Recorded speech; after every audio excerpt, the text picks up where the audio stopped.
Welcome to CMD news. నా పేరు కామాక్షి. ముందుగా నేటి వార్తా విశేషాలు.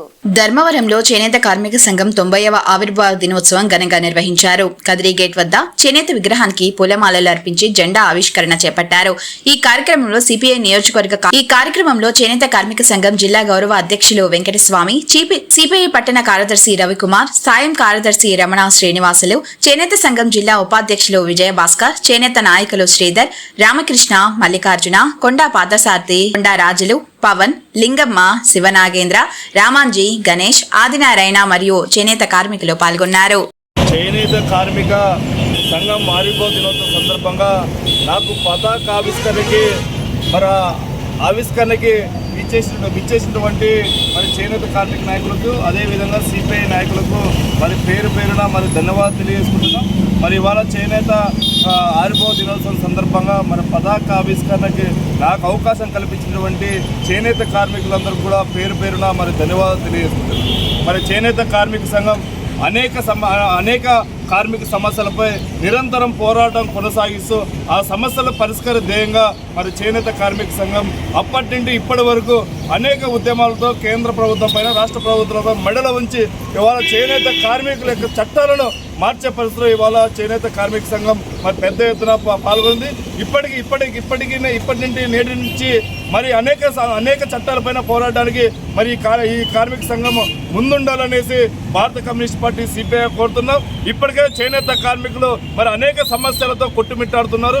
ఇప్పటికే రాష్ట్ర ప్రభుత్వం కానీ ఈ చేనేత కార్మికుల పైన ఏమాత్రం కనికరం చూపకుండా ఇవాళ కొత్త చట్టాలు తీసుకుని వచ్చి ఇవాళ పథకాలన్నీ కూడా నిర్వీర్యం చేసే పద్ధతిలో ఇవాళ కేంద్ర ప్రభుత్వం, రాష్ట్ర ప్రభుత్వం అవలంబిస్తున్నాయి. ఇప్పటికే 24,000 రూపాయలు గతంలో చేనేత కార్మికులకు అకౌంట్లో పడేటువంటి 2 సంవత్సరాలు అవుతున్నా కూడా చేనేత కార్మికులకు ఇంతవరకు కూడా 24,000 రూపాయలు ఆ పథకమే కనపడే పరిస్థితి లేదు. ఇవాళ చేనేత కార్మికులు ఎంతో ఆశతో ఎదురు చూస్తున్నారు. ఇవాళ ఆ పథకం వస్తుంది, ఎంతో మాకు ఉపశమనం కలిగిస్తుంది అనేసి చేనేత కార్మికులందరూ కూడా ఆశతో ఎదురు చూస్తున్నారు. ఇక్కడ ఉన్నటువంటి మరి యొక్క చేనేత కార్మిక సంఘానికి, ఈ చేనేత పరిశ్రమానికి మంత్రిగా ఉన్నటువంటి సమితమ్మ గారు ఇదే ప్రాంతంలో వచ్చి ఇవాళ క్లస్టర్లు ఓపెన్ చేస్తున్నారు. కానీ ఇక్కడ ఉన్నటువంటి చేనేత కార్మికులు వాళ్ళ జీవితాలని, వాళ్ళ సమస్యలు పట్టించుకునే పరిస్థితి ఇవాళ మంత్రికి కనపడట్లేదు. ఇప్పటికైనా సరే మంత్రి సబితమ్మ గారు కళ్ళు తెరిచి ఇవాళ చేనేత కార్మికులు ఎదుర్కొన్న సమస్యలు పరిష్కరించాలనేసి భారత కమ్యూనిస్ట్ సిపిఐగా కోరుతున్నాం. లేని పక్షంలో పెద్ద ఎత్తున ఉద్యమిస్తామని ఈ సందర్భంగా తెలియజేస్తున్నాం.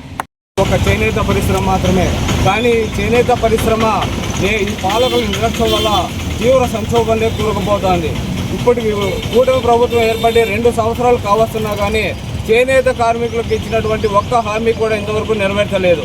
ఇప్పటికైనా ఈ మన రాష్ట్రంలో ఈ కూటమి ప్రభుత్వంలో చేనేత కార్మికుల ఓట్లతో గెలిచినటువంటి మంగళగిరిలో మంత్రి నారా లోకేష్ గారు, మన ధర్మవరంలో మంత్రి సత్యకుమార్ గారు, పెనుగొండలో సవితమ్మ గారు, ముగ్గురు కూడా చేనేత ఓట్లతో గెలిచి ఆ చేనేత పరిశ్రమకు ఈ బడ్జెట్ తీసుకురావడంలో తీవ్రంగా విఫలమయ్యారు. కేవలం ఇంతమంది 80,000 కుటుంబాలు మన రాష్ట్రంలో చేనేత పరిశ్రమ ఆధారపడి జీవిస్తూ ఉంటే కేవలం 115 కోట్లు మాత్రమే ఈ అసెంబ్లీ బడ్జెట్లో కేటాయించడం జరిగింది.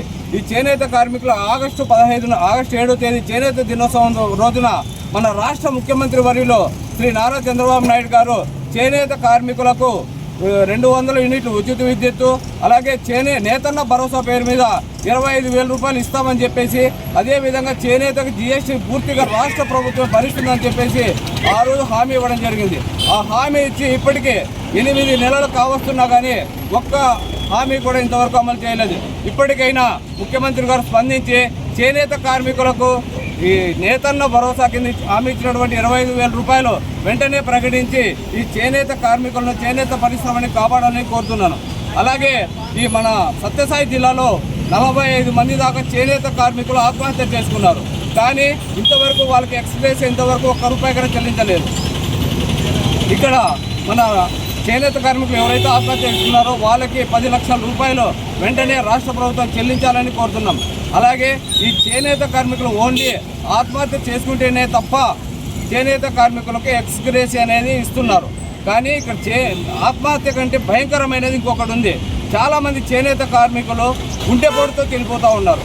ఈ గుండెపోటుతో అంటే దానికన్నా చాలా భయంకరంగా ఈ గుండెపోటుతో చనిపోవడం వల్ల వాళ్ళ కుటుంబాలు రోడ్డులు పడతా ఉన్నాయి. కానీ అటువంటి వాళ్ళకు ₹1 కూడా ఎక్స్ప్రెస్ రాదని చెప్పేసి మన హ్యాండ్లూమ్ అధికారులు తెలియజేస్తున్నారు. వాళ్ళకు ఎవరైతే చేనేత పరిశ్రమపై ఆధారపడి జీవిస్తున్నారో వాళ్ళకి కూడా ₹10 లక్షల ఎక్స్గ్రేషియా చెల్లించాలని చెప్పేసి ఈ సందర్భంగా మేము డిమాండ్ చేస్తూ ఉన్నాం. అలాగే ఈ చేనేత పరిశ్రమకు ఏవైతే హామీలు ఇచ్చారో ఇవి నెరవేర్చకపోతే పెద్ద ఎత్తున ఆందోళన చేస్తామని చెప్పేసి ఈ సందర్భంగా హెచ్చరిస్తూ ఉన్నాం. Malinidevi multi speciality hospital, Christian Peta, 5వ line, Kavali. Doctor Guttipati Malinidevi, MBBS, MS, OBGY, కాన్పులు మరియు గర్భకోశ వ్యాధి నిపుణులు.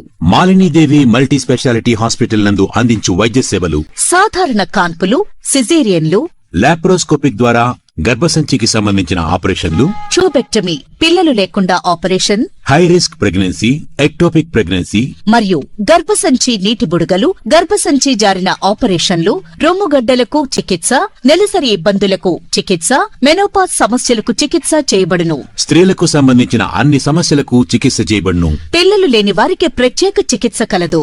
ముఖ్య గమనిక: మా హాస్పిటల్ నందు కాన్పోయిన తరువాత తల్లి బిడ్డను ఉచితంగా మా వాహనంలో క్షేమంగా ఇంటికి చేర్చబడును. మా హాస్పిటల్స్ ప్రత్యేకతలు: ICU, lab, AC and non AC rooms, 24 గంటలు మెడికల్ షాప్, ప్రతి రూమ్ నందు వేడి నీటి సదుపాయం కలదు.